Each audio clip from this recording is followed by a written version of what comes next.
Walaupun penjagaan diperketat, umat dapat mengikuti misa secara bebas pada jadwal yang telah ditentukan, yaitu pukul 6.30, 9.00 hingga sore hari pukul 16.00 serta 18 waktu Indonesia Timur.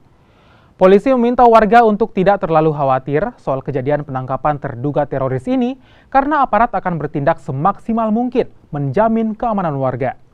Sementara itu, kepolisian mengatakan jumlah terduga teroris yang diamankan diperkirakan bertambah dari yang sebelumnya 10 orang.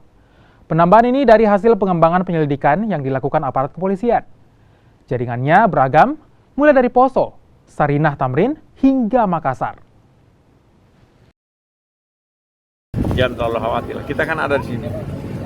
Kita sudah berapa bulan di sini kan kita udah lakukan tugas dengan baik.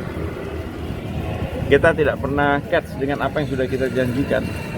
Kita jaga kampung ini sampai selesai, sampai ketemu masa tugas selesai. Jangan khawatir. Dan pasukan kita rolling stay. Yang capek ganti. Yang jaringan ada yang dari Poso, ada yang dari Tamrin, ada yang dari Ujung Pandang yang kemarin kasus ya itu.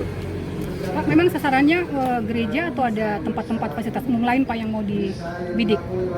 Saat ini kita nggak underestimate, nggak meremehkan. Mau gereja atau tempat umum lain kita jaga, makanya kita ganti formasi.